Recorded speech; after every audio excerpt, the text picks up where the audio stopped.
Hello everyone. इस video में हम वोकेबुलरी का पार्ट 10 यानी क्लास 10 डिस्कस करेंगे और ये आपकी ईडियम्स पर बेस क्लास रहेगी। इससे पहले मैं ईडियम्स पर 3 क्लासें करा चुका हूँ और ये आपकी ईडियम्स पर 4th क्लास है, ठीक है। और आपकी 6 क्लास हो चुकी है वर्ड मीनिंग पर यानी एंटोनिम्स एंड सिनोनिम पर। तो इस तरह से जो है ये मैं लेकर के चल रहा हूँ ताकि आपको कन्फ्यूज़न ना हो कि ये कौन सी क्लास है। इसलिए मैं पहले ही आपको बता देता हूँ या फिर पीडीएफ पर भी नोट करके आपको बता देता हूँ, ठीक है। तो पीडीएफ पे भी आपको ऐसे लिखा हुआ मिलेगा कि वोकेबुलरी क्लास 10 और ब्रैकेट में आपको ईडियम्स क्लास 4 यानी ईडियम्स की 4th क्लास है और इस बैच की ये आपकी 10th क्लास है, ठीक है। तो इसमें आप कन्फ्यूज़न नहीं होना बिल्कुल भी, ठीक है। और इस वीडियो में हम अपने ईडियम्स को डिस्कस करेंगे। आपको जो मैंने पीडीएफ दी थी कल, आपने वो उसको अच्छे से पढ़ा होगा और उसको नोट किया होगा, प्रिंट निकाला होगा, दोनों में से काम किया होगा आपने, ओके। देन उसके बाद आज आप ये वीडियो देख रहे हो तो ये आपको स्किप नहीं करना, आपको ये पीडीएफ को नोट करना है या फिर प्रिंट निकालना है। दोनों में से एक काम करना है आपको, या तो आप नोट करो अपनी नोटबुक में या फिर अपना प्रिंट इसको कर लो, ठीक है। तो दोनों में से एक काम करना है। फिर इसको 10 मिनट आपको पढ़ना है। ज़्यादा से ज़्यादा मैं आपसे 1 घंटा ही तो मांगता हूँ इस बैच के लिए। पीडीएफ पढ़ो 5 से 10 मिनट में आपका नोट हो जाएगा, ठीक है। और 5 से 10 मिनट में आप इसको पढ़ लोगे अच्छे से। तो 15-20 मिनट का टाइम यहाँ पर दो पीडीएफ में। फिर 30 मिनट की लगभग आपकी वीडियो होती है, 30 तो 40 मिनट, तो इसमें दो। फिर एक बार आप और इसको रिवीजन कर लो वीडियो देखने के बाद, या फिर दिन में 1-2 बार आप बीच बीच में भी इसको रिवाइज कर लो। तो इस तरह से आप करोगे तो आपको कोई भी दिक्कत नहीं आएगी। ईजिली आप सारी चीज़ों को याद कर लोगे और एग्ज़ाम में कोई भी प्रॉब्लम आपको नहीं होने वाली है। तो अब इस हम वीडियो को डिस्कस कर लेते हैं, अपनी क्लास को आगे बढ़ाते हैं, ठीक है। ईडियम्स आपके सामने लिखे हुए हैं पीडीएफ पर, एक एक करके मैं लिखूंगा यहाँ पर, फिर उसके बाद आगे एक्सप्लेन करेंगे। जैसे मैं बोर्ड पर बताता हूँ वैसे ही यहाँ पर बता रहा हूँ। थोड़ा सा अभी टाइम की वजह से मैं चीज़ों को आपको लैपटॉप से यानी कंप्यूटर से करा रहा हूँ। आगे बोर्ड का अगर हिसाब बना तो बोर्ड पर कराएंगे तो इसमें कोई प्रॉब्लम नहीं होगी। सेम मैं यहाँ पर भी वैसे ही करा रहा हूँ। और जो लास्ट वीडियो थी यानी लेक्चर नंबर 9 जो था हमारे पास, उसमें थोड़ी सी साउंड की प्रॉब्लम हो गई थी, लेकिन इसमें आपको साउंड की प्रॉब्लम नहीं होगी। तो वो थोड़ी सी मिस्टेक हो गई थी मेरे से एडिटिंग करते हुए, इसमें आपको साउंड की प्रॉब्लम नहीं मिलेगी, ठीक है। चलिए अब हम अपनी क्लास पे आते हैं और अपनी क्लास को क्या करते हैं, स्टार्ट कर लेते हैं। चलिए देखिए, सबसे पहले मैं यहाँ पर आपके लिए 4-5 ईडियम्स को लिख देता हूँ।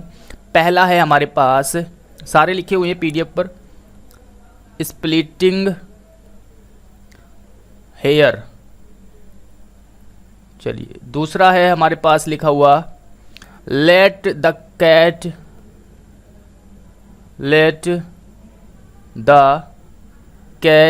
ऑफ द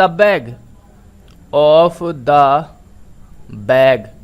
अभी मैं ये केवल लिख रहा हूँ, आगे एक्सप्लेन करूँगा इनको, इनका मीनिंग क्या होता है, आपको कैसे याद करने हैं। थर्ड पे है at the 11th hour, at the 11th hour. आगे है हमारे पास 4th idiom, take the bull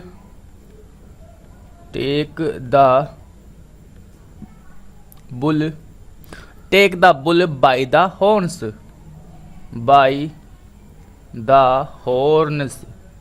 horns, ठीक है। अगला है 5वां ईडियम हमारे पास, इन ए नटशेल, ठीक है। इन ए नटशेल, एक minute, in A nutshell, in A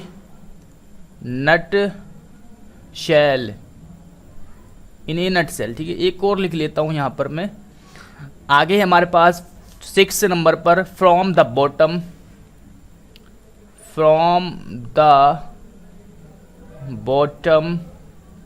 of my hurt, of my hurt. तो ये 6 ईडियम्स मैंने आपके सामने लिख दिए हैं। अब एक एक करके इनको डिस्कस कर लेंगे आराम से, इजीली हम इनको याद करने की कोशिश करेंगे। आपको ध्यान से सुनते रहना है, वीडियो को आराम से देखो, पीडीएफ आपके सामने या फिर जो आपने नोट किया होगा उसको अपने सामने रख करके देखो, ठीक है, तब ज़्यादा बेनिफिट होगा आपको। देखिए इसको देखेंगे, पहला ईडियम स्प्लिटिंग हेयर। स्प्लिटिंग का मतलब होता है फाड़ना या किसी चीज़ को अंदर से खोलना, उसको बोलते हैं स्प्लिट करना, ठीक है। तो स्प्लिटिंग कर रहे हैं हम किसको, हेयर को, यानी हेयर को हम अंदर से खोल रहे हैं, उसको फाड़ रहे हैं। तो हम क्या कर रहे हैं, बाल की खाल निकाल रहे हैं। क्या कर रहे हैं, बाल की खाल निकालना। और इस कहावत का मतलब क्या होता है कि बाल की खाल निकालने का मतलब क्या होता है कि किसी मामले को बहुत ही बारीकी से जांचना, ठीक है, ये सेंस में आप यूज़ कर सकते हैं। या फिर डिस्प्यूटिंग ओवर पैटी पॉइंट्स, यानी उस पॉइंट को निकालना जिसकी वजह से झगड़ा हुआ है। यहाँ पर लिखा हुआ है, मैं लिख देता हूँ, डिस्प्यूटिंग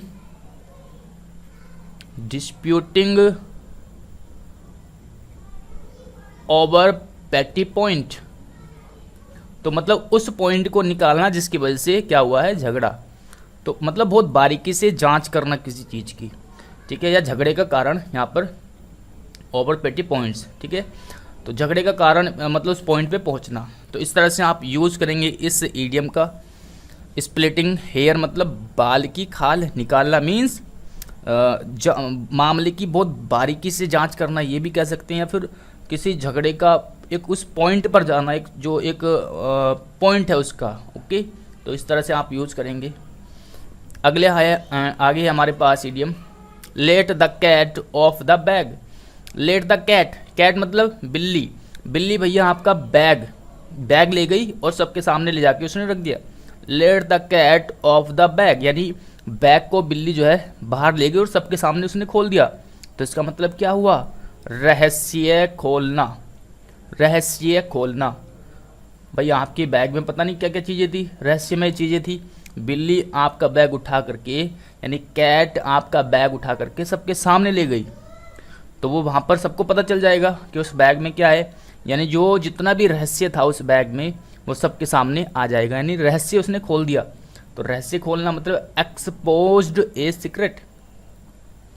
एक्सपोज्ड ए सीक्रेट, ठीक है, यानी सीक्रेट को एक्सपोज्ड करना, सबके सामने लाना। तो इस मीनिंग में हम यूज़ करेंगे इस इडियम का। नेक्स्ट है हमारे पास eight the 11th our. 11th, देखिए आपने घड़ी में टाइम देखा होगा, 12 घंटे होते हैं ना घड़ी के टाइम में, 1 से लेकर के 12। और जो 11th होता है वो क्या होता है, लास्ट वाला। भाई 11th क्या होता है, सेकंड लास्ट, यानी वो एक बिल्कुल एंड है, मतलब उसके बाद 12 बजने के बाद दूसरा वो शुरू हो जाएगा पीरियड, ठीक है, टाइम का। तो ये क्या है, बिल्कुल एंड टाइम पर, ये क्या है, अंतिम। तो 11th क्या है, अंतिम। तो इसका मीनिंग क्या होता है, एट द 11th आवर का इसका मीनिंग हुआ कि बिल्कुल अंतिम क्षणों में, यानी बिल्कुल अंतिम एंड में, बिल्कुल, ठीक है, यानी at the last stage. At the last stage, ठीक है, एट द लास्ट स्टेज, ठीक है। यानी अगर कोई क्रिकेट मैच चल रहा है और लास्ट के ओवर में पारी जो है पलट दी एकदम से, मतलब जीतने के चांसेस नहीं थे, लेकिन अंतिम ओवर में पारी पलट गई और जीत गए मैच, तो वहाँ पर कह सकते हैं हम at the last stage. At the last stage में क्या हुआ, पारी पलट गई, यानी एट द 11th आवर, वहाँ पर इस सेंस में आप यूज करोगे, अंतिम क्षणों में, ठीक है। चलिए अगला है take the bull by the horns. Take the bull by the horns, इसका मीनिंग क्या होता है, इसका मतलब होता है परेशानियों का सामना करना। परेशानियों का सामना करना, भाई हॉर्न्स दे करके, आप आवाज़ दे करके बुल को बुला रहे हो, उसका सामना कर रहे हो। इसका मतलब क्या हुआ, परेशानियों का सामना करना, लेकिन कैसे, बहादुरता के साथ, यानी बोल्डता के साथ आप परेशानियों का सामना कर रहे हैं, मतलब हिम्मत के साथ, ओके, परेशानियों का सामना करना, लेकिन कैसे, कैसे, बोल्डली, ठीक है। यानी यहाँ पर लिखेंगे फेस द प्रॉब्लम बोल्डली, ठीक है भाई, आप कैसे सामना कर रहे हैं? बोल्डली, बोल्डली, ठीक है, पूरे मतलब बहादुरता के साथ मुसीबतों का सामना करना। मतलब ऐसे नहीं कि या मैं परेशानी में हूँ, मैं परेशानी, ऐसा नहीं। परेशानी आई, कोई बात नहीं भाई, इसको हम सॉल्व करेंगे, बिल्कुल बहादुरता के साथ। ऐसा किसी के सामने रोएंगे गाएंगे नहीं, अपनी इस परेशानी को सॉल्व करेंगे खुद, ठीक है। मतलब बोल्डली तरीके से सॉल्व करना परेशानी को। नेक्स्ट है, तो इसी में कुछ लोग होते हैं भाई, परेशानी को देख करके जो है पीछे हट जाते हैं। कुछ होते हैं कि परेशानियों का सामना करते हैं, तो उनमें साहस होता है बोल्डली तरीके से कि कोई बात नहीं, परेशानी आई है, इसको हम सॉल्व करेंगे। चलिए, ऐसे आपको होना चाहिए। Face the problem boldly, problem को बोल्डली लेना चाहिए, मतलब सॉल्व करना चाहिए, मतलब उनसे डरना नहीं चाहिए, उनको सॉल्व करो। चलिए आगे बढ़ते हैं, उनका सामना करो। इन ए नटशेल, नटशेल इसका मतलब होता है संक्षिप्त। संक्षिप्त मतलब छोटा करके किसी चीज़ को बताना, यानी ब्रीफ, ब्रीफ कह सकते हैं यहाँ पर आप। अगला है हमारे पास from the bottom of my heart, from the bottom of my heart, तो इसका मतलब क्या होता है? दिल से, मेरे दिल से। From the bottom of my heart मतलब दिल से, कोई चीज़ दिल से करना, तो उसको उसके लिए आप यूज कर सकते हो इस ईडियम का। अच्छा है, यानी सिंसियरली, क्या हो जाएगा यहाँ पर? सिंसियरली, ठीक है। तो इस तरह से आप यूज़ करो इसका। तो 6 ईडियम्स हमने डिस्कस किए। चलिए आगे बढ़ते हैं और अगले ईडियम्स को देखते हैं। चलिए आप आगे देखते हैं ईडियम्स को। 6 ईडियम्स हमने कर लिए। 7वें नंबर पर है हमारे पास लिखा हुआ to beat the air, to beat the air, ठीक है। आगे है हमारे पास 8वें नंबर पर give airs, give airs. Last में मैं बी और सी से स्टार्ट होने वाले ईडियम्स को डिस्कस करूंगा, ठीक है। आगे है हमारे पास 9th पर sum and substance, sum and substance, ठीक है। आगे है हमारे पास act on the square, act on, एक minute, act on the square, ठीक है। चलिए अगला है हमारे पास a shot in the dark, a shot in the dark, ठीक है। तो ये मैं देखिए आपको लिख लिख करके बता रहा हूँ, तो इससे कहीं ना कहीं आपके माइंड में चीज़ें बैठती रहेंगी। आपको ये ध्यान में रहेगा कि हमने ये वाले ईडियम्स को पढ़ा है, और जब ईडियम्स ध्यान में रहेंगे तो आप इनका मीनिंग समझने की कोशिश करोगे। जब समझने की कोशिश करोगे तो आपको सारी चीज़ें याद होने लगेगी धीरे धीरे। तो आप रिवीजन करते रहे, बाकी सारी चीज़ें आपको याद होने लगेगी, कोई दिक्कत आपको नहीं आएगी। टू बीट द एयर, देखिए बीट मतलब होता है पीटना, और एयर मतलब हवा। आप अगर हवा को पीटने की कोशिश कर रहे हो, भाई बीट द एयर मतलब हवा को पीटना, तो इसका मतलब क्या हुआ? क्या हवा को पीटा जा सकता है? क्या उसका पीटने से कुछ नुकसान होगा? नहीं होगा। तो आप क्या कर रहे हो? आप कर रहे हो एक यूजलेस वर्क, यानी जिस वर्क को करने से कोई फ़ायदा नहीं है उसको आप कर रहे हो यूजलेस वर्क, ठीक है। यूजलेस वर्क यानी एक ऐसा कार्य करना जिसको करने से कोई फ़ायदा नहीं है, यूजलेस है बिल्कुल। To make efforts that are useless, ठीक है। नेक्स्ट है give airs, give airs. Give airs का मतलब होता है अपनी तारीफ़ें करना, बहुत ज़्यादा बढ़ा चढ़ा करके बातें बताना, डींगे हाँकना, यानी क्या कह सकते हैं इसको? बोस्ट। तो बोस्ट करना मतलब अपनी तारीफ़ करना, मतलब बहुत ज़्यादा बढ़ा चढ़ा करके बातें बताना किसी को। चलिए अगला है हमारे पास sum and substances. Sum and substances का मतलब होता है भैया आप मुझे केवल मुख्य बात बताओ कि क्या कहना चाह रहे हो, मेन मुद्दे की, जो इस मुद्दे की मुख्य बात क्या है ये बताओ। सब एंड सब्सटेंसेस मतलब मुख्य बातें। क्या होता है? मुख्य बातें, यानी इसका जिस्ट बताओ आप मुझे, जिस्ट। सम एंड सब्सटेंसेस क्या है इस मैटर का, ये बताओ आप मुझे। जिस्ट, जिस्ट मतलब सब एंड सब्सटेंस। यानी मुख्य बातें। आगे है act on the square. Act on the square, act on the square का मतलब होता है ईमानदारी पूर्वक कार्य करना, यानी ऑनेस्टली।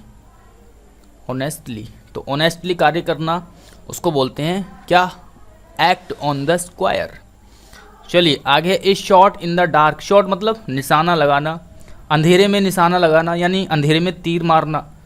आप अंधेरे में तीर मार रहे हो, अंधेरे में तीर मारना, इसका मतलब क्या है कि आप तुक्का लगा रहे हो। अंधेरे में तीर मारना मतलब तुक्का लगाना। An attempt to guess something, यानी आप तुक्का लगा रहे, गैस कर रहे बस। जैसे अगर आप एग्ज़ाम देने जा रहे हो बिना तैयारी के, वहाँ पर आप पूरा तुक्का लगा के आ गए कि पहले क्वेश्चन का बी आंसर, दूसरे का सी, तीसरे का डी, इस तरह से आप तुक्का लगा करके आ गए। तो आपने क्या किया, इन ए शॉट इन द नटसेल, यानी आप अंधेरे में तीर मार रहे हो, क्या कर रहे हो कि आप तुक्का लगा रहे हो। ठीक है, तो इस तरह से आप यूज़ करेंगे इस इडियम्स का। ठीक है, चलिए आगे बढ़ते हैं। 11 हमने कर लिए, चलिए 12वें नंबर पर हम देखते हैं यहाँ पर। ठीक है, really in the shop, really in the shop, really in the shop. आगे हमारे पास 13 नंबर पर for better or worse, for better or verse.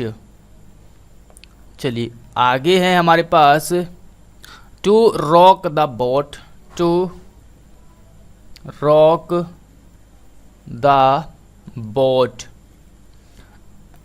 अगला इडियम है हमारे पास hand and glove, hand and glove. ठीक है, चलिए 16 नंबर पे है bolt from the blue, bolt from the blue. आगे है हमारे पास 17 नंबर पर blood is thicker, blood is thicker, blood is thicker. Thicker की स्पेलिंग ठीक करके लिखो, थिकर। ठीक है, blood is thicker than water, than water. एक और मैं यहाँ पर लिख लेता हूँ। अगला है हमारे पास by hook, by hook and, या और, भाई एंड भी लिख सकते हो और भी लिख सकते हो, और by crook, by hook and by crook. चलिए अब एक एक करके इनका मीनिंग समझते हैं, इनका मीनिंग क्या होता है। देखिए really in the shop, shop में अगर आप चले जाओ, भाई शॉप क्या होता है, बहुत पीने वाला जो शॉप होता है उसको ले ले एग्जाम्पल में हम। ठीक है, अगर आप शॉप में गिर गए या फिर शॉप में चले गए, इन द शॉप मतलब शॉप के अंदर, तो कितना गर्म होता है, आपने पिया होगा, सूप पीते होंगे तो बहुत गर्म होता है। ठीक है, तो अगर आप उसमें चले जाओगे तो आप परेशानी में पड़ जाओगे, यानी आप भाई गर्म चीज़ में गिरोगे तो परेशानी में आ जाओगे। तो इन द शॉप मतलब परेशानियों से घिरा होना या परेशानियों में आ जाना। ठीक है, यानी इन डीप ट्रबल, बहुत ज़्यादा बड़ी समस्या। ठीक है, बहुत ज़्यादा परेशानी में, इन डीप ट्रबल, ट्रबल मतलब समस्या, तो बहुत ज़्यादा परेशानी में आ जाना, उसके लिए हम यूज़ करते हैं रियली इन द शूप, कि वास्तव में वो सूप में चला गया यानी परेशानी में है। ठीक है, तो इस तरह से आप यूज़ करो कि एक गहरी परेशानी में से घिरा होना। ठीक है, for better or worse, for better or verse का मतलब होता है हमेशा या हर स्थिति में। क्या होता है, हर स्थिति में। ठीक है, हर स्थिति में, यानी फॉर बेटर यानी अच्छे के लिए भी, और वर्स यानी बुरे समय में भी, तो यानी हर स्थिति में, या फिर कह सकते हैं ऑलवेज, ऑलवेज। ठीक है, कि वो ऑलवेज ऐसा ही है, यानी फॉर बेटर वो वर्स एक सही रहेगा, वो बदलेगा नहीं। ठीक है, चाहे बुरी सिचुएशन हो या फिर अच्छी सिचुएशन हो। आगे है the rock the boat, rock और बोट। भाई रॉक का संबंध अगर बोट से दिखाए कि रॉक द बोट, भाई अगर बोट रॉक से टकराएगी, चट्टानों से टकराएगी, रॉक होती है चट्टान, तो क्या हो जाएगा, डिसबैलेंस, तो वहाँ पर बैलेंस बिगड़ जाएगा, यानी संतुलन संतुलन बिगड़ना। ठीक है भाई, बोट अगर चट्टान से टकराएगी तो बोट का संतुलन बिगड़ जाएगा, तो संतुलन बिगड़ना। ठीक है, टू अपसेट द बैलेंस, इस तरह से आप यूज़ करेंगे। नेक्स्ट है हैंड एंड ग्लव। तो हैंड और ग्लव का क्या संबंध है, बहुत ज़्यादा क्लोज होते हैं ये भाई। ग्लव्स आपने पहनते हो जाड़ों में, ग्लव्स। ठीक है, तो हैंड और ग्लव्स क्या होते हैं, बहुत करीब होते हैं, मतलब बहुत गहरा उनके पास क्या है संबंध कह सकते हैं, यानी बहुत नज़दीक। ठीक है, तो वेरी नियर या वेरी क्लोज कह सकते हैं आप यहाँ पर। ठीक है, बहुत नज़दीक होना, बहुत नज़दीक। ठीक है, वेरी नियर या फिर वेरी क्लोज। ठीक है, इस तरह से आप यूज़ करेंगे। नेक्स्ट है bolt from the blue. Bolt from the blue, bolt from the blue, इसका मतलब होता है अचानक से मुसीबत में पड़ जाना, यानी अचानक मिली मुसीबत, यानी अनएक्सपेक्टेड कैलेमिटी। अनएक्सपेक्टेड कैलेमिटी, उसके लिए हम यूज़ करते हैं बोल्ट फ्रॉम द ब्लू। अगला है blood is thicker than water. Blood यानी खून जो है वो गाढ़ा है, थिकर है, देन वाटर पानी से ज़्यादा थिकर है। ठीक है, ब्लड। तो इसका मतलब क्या हुआ, इसका इडियम्स का हम यूज़ करते हैं उस सेंस में कि भाई पहले अपने बाद में पराए। भाई कोई भी चीज़ अगर काम कर रहे हो तो पहले अपनों के लिए आप करोगे, बाद में पराए। तो उस सेंस में हम यूज़ करते हैं कि blood is thicker than the water, than water. ठीक है, यानी पहले अपनों का काम करना फिर बाद में पराए है। ठीक है, इस तरह से हम यूज़ करेंगे। यानी kinship, kinship is stronger. Kinship होता है खून का रिश्ता, kinship is stronger than friendship, यानी फ्रेंडशिप से किनशिप यानी खून का रिश्ता दोस्ती के रिश्ते से बहुत ज़्यादा मतलब पहले है। ठीक है, इस तरह से हम यूज़ करेंगे। तो ये कहना चाह रहा है। आगे है बाई हुक और बाई क्रुक। बाई हुक और बाई क्रुक। ठीक है, यहाँ पर इडियम लिखा हुआ है हमारे पास बाई हुक और बाई क्रुक, यानी किसी भी तरह से भाई कैसे भी करो आप, चाहे बाई हुक करो बाई क्रुक करो, ये काम हो जाना चाहिए। बाई हुक या बाई क्रुक यानी किसी भी तरह से करो। By any way, by any way, तो एनी वे मतलब किसी भी तरीके से करो भाई, या फिर बाई वन वे और द अदर, भाई या तो इस तरीके से करो या फिर किसी भी तरीके से। तो इस तरह से हम इसका यूज़ करते हैं बाई हुक और बाई क्रुक का। चलिए आगे देखते हैं। नेक्स्ट है हमारे पास ये डबल नंबर डल गया 18। ठीक है, कोई बात नहीं। Birthday shoot. नेक्स्ट है बर्थडे, बर्थडे सूट। आगे है हमारे पास bag and baggage, bag and baggage. ठीक है, चलिए 20 नंबर पे देखते हैं बॉर्न इडल, बॉर्न इडल। और आगे लिखा हुआ है बिग चीज़। देखिए ये जो लिखा हुआ है 21 नंबर पे, एक है आपका बिग बिग चीज़। ठीक है, एक लिखा हुआ आपका बिग गन। इन सब का मीनिंग एक ही होता है, बिग चीज़, बिग गन, या फिर बिग फिश, बिग फिश, या फिर कह सकते हैं आप हैड हॉन्को। ठीक है, क्या कह सकते हैं, हैड हॉन्को। ठीक है, तो ये चार इडियम्स लिखे हुए हैं, इन चारों का मीनिंग क्या होता है, क्या होता है, सेम होता है। ठीक है, अभी हम डिस्कस करेंगे क्या होता है। चलिए 22 नंबर पे एक इस पीडीएफ पे देखते हैं but in, BUTTIN, but in. ठीक है, अब इनको डिस्कस करते हैं। देखिए बर्थडे सूट, बर्थडे सूट, जब किसी बेबी का जन्म होता है क्या वो कपड़े पहने होता है, नहीं, तो उसका बर्थडे सूट कहाँ से आ जाएगा, यानी इसका मतलब क्या हुआ, विदाउट क्लोथ, यानी नंगा, नेक्ड या फिर नंगा। ठीक है, इसके लिए आप यूज़ कर सकते हैं विदाउट क्लोथ, विदाउट क्लोथ्स। ठीक है, तो भाई बर्थडे सूट क्या होगा, विदाउट क्लोथ होगा ना, बेबी अगर कोई होगा तो वो कैसा होगा, विदाउट क्लोथ। आगे है हमारे पास बैग एंड बैगेज। बैग लो और अपना सामान लो, बैगेज मतलब अपना सारा सामान, भाई अपना बैग लो और अपना सामान लो, और बैग और सामान लेकर के क्या क्या होता है फिर, यानी पूरे तरीके से, पूरी तरह, भाई पूरी तरह से यहाँ से चले जाओ, खाली कर दो बिल्कुल। बैग और बैगेज का मतलब होता है पूरी तरह, पूरी तरह, ठीक है। अरे भाई बंदा बैग लेके जाता सिंपल वाला, पिट्टू बैग, तो क्या वो अपना वो पूरी तरह से वहाँ से जा रहा है? नहीं, अभी तो उसका सारा सामान रखा हुआ है ना, बैगेज पूरा सामान है, तो अपना बैग भी लो और पूरा सामान लो और पूरी तरह से यहाँ से खाली कर दो रूम। इस तरह से आप यूज कर सकते हो कि बैग एंड बैगेज का मतलब क्या हुआ? पूरी तरह से, ठीक है, एंटायरली या फिर कंप्लीटली।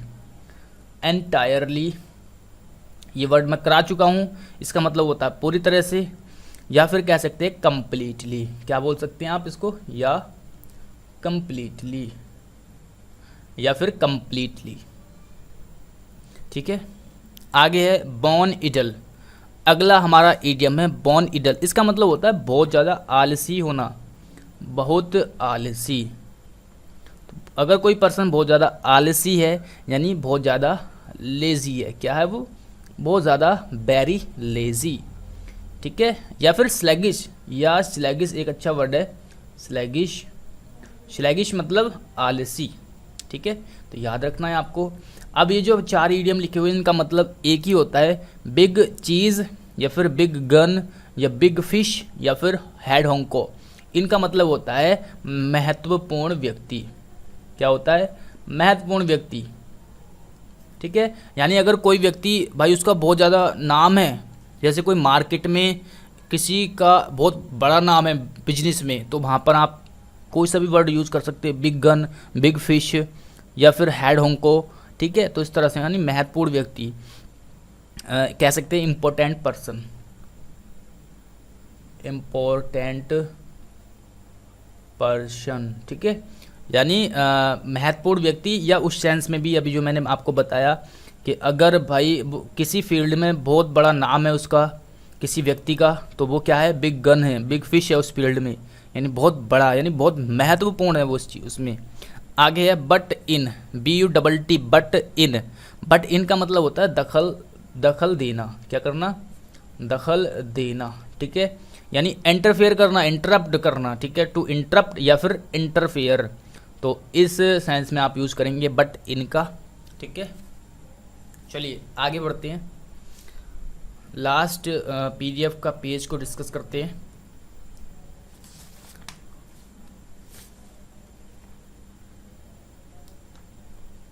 चलिए आगे हमारे पास वर्ड लिखा हुआ है कशी जॉब, कशी जॉब, ठीक है।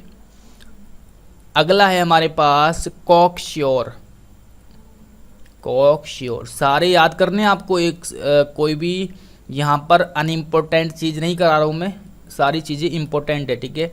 कॉकश्योर। अगला है a cry in wilderness, wilderness, ठीक है, ए क्राई इन विल्डरनेस। अगला है हमारे पास come clean, come clean. Next है हमारे पास क्लिप, क्या हो गया? Clip one's, clip one's wings. आगे है 28 number crocodile tears, crocodile tears, ठीक है। चलिए यहाँ पर एक और लिख देता हूँ मैं, cut one's coat, cut one's coat, according to one's cloth, according to one's cloth, cloth, ठीक है। चलिए अब इनको हम डिस्कस कर लेते हैं एक एक करके, ठीक है। देखिए कश जॉब, कश जॉब का मतलब होता है आसान या सरल, आसान या फिर सरल, सरल या फिर आसान, मतलब ऐसा कार्य या कुछ भी चीज़ हो सकती है जो बहुत आसान हो या सरल हो, उसके लिए हम कश जॉब का यूज़ करेंगे। यानी इजी, इजी या फिर कंफर्टेबल, इजी या फिर easy and comfortable, easy and comfortable, ठीक है, कंफर्टेबल। तो इस सेंस में हम यूज़ करेंगे कश जॉब का, आसान या फिर सरल, यानी इजी एंड कंफर्टेबल कोई चीज़ है तो उसके लिए हम इस ईडियम का यूज़ करेंगे।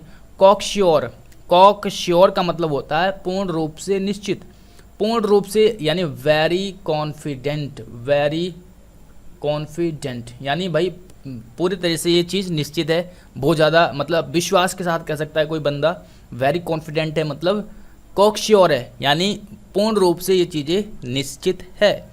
आगे है a cry in wilderness, wilderness wild means होता है जंगल, जंगल या फिर हाँ जंगली या जंगल के सेंस में यूज़ करेंगे।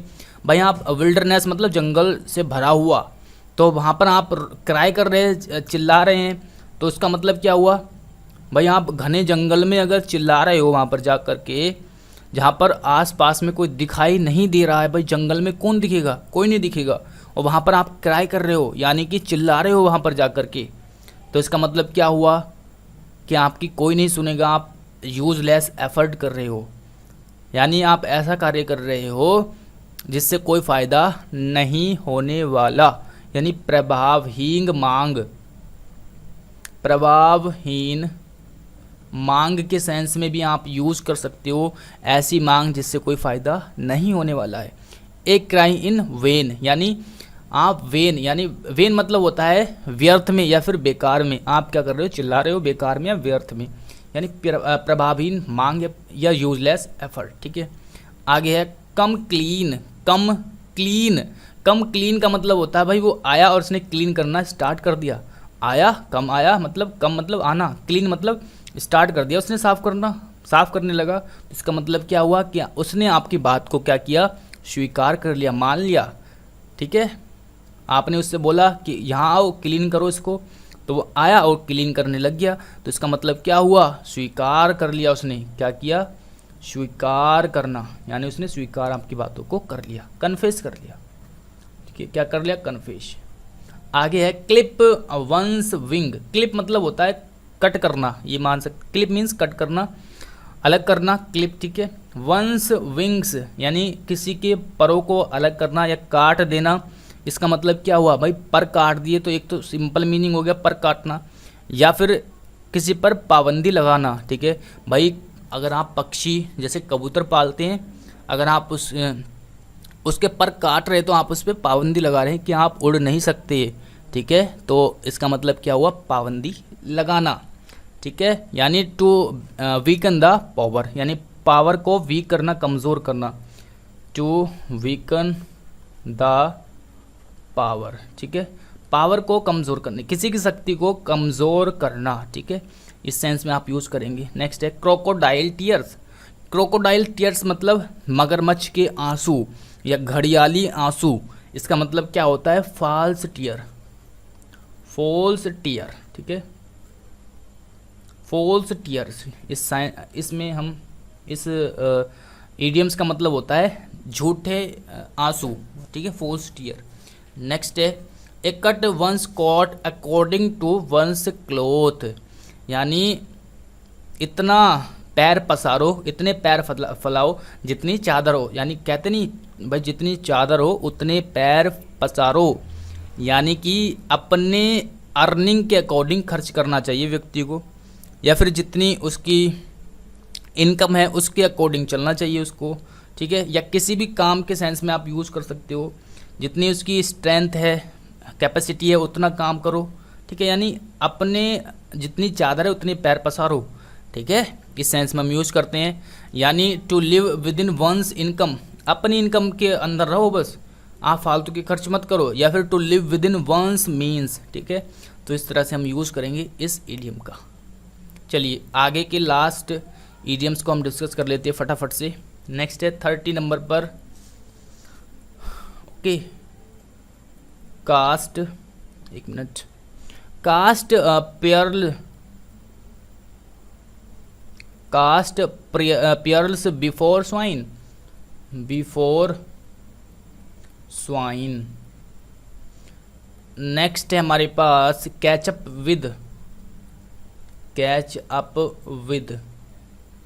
आगे है 32 to keep one's word, to keep one's word, apostrophe ऐसे यहाँ पर, वंस वर्ड, ठीक है। लास्ट है भाई 33 नंबर पर, in black and white, in black and white, ठीक है। तो ये लास्ट के 4 इडियम और डिस्कस कर लेते हैं। सबसे पहले यहाँ पर लिखा हुआ कास्ट पेयर्स बिफोर स्वाइन, इसका मतलब होता है भैंस के आगे बीन बजाना। ये आपने कई बार सुना होगा, भैंस के आगे बीन बजाना। यानी आप देखिए यहाँ पर लिखा भी हुआ है ऑफर गुड थिंग्स, यानी किसी offer good things to people not worthy of them, यानी ऐसे व्यक्ति को कोई चीज़ ऑफर करना जो उसका महत्व ना समझे, यानी जिसको उसका महत्व से कोई मतलब नहीं है, मतलब उसके महत्व का नहीं पता उसको, ठीक है। तो ऐसे व्यक्ति को कोई चीज़ ऑफर करना, ठीक है।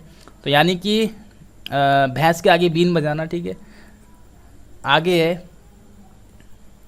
कैचअप विद, कैचअप विद का मतलब क्या होता है?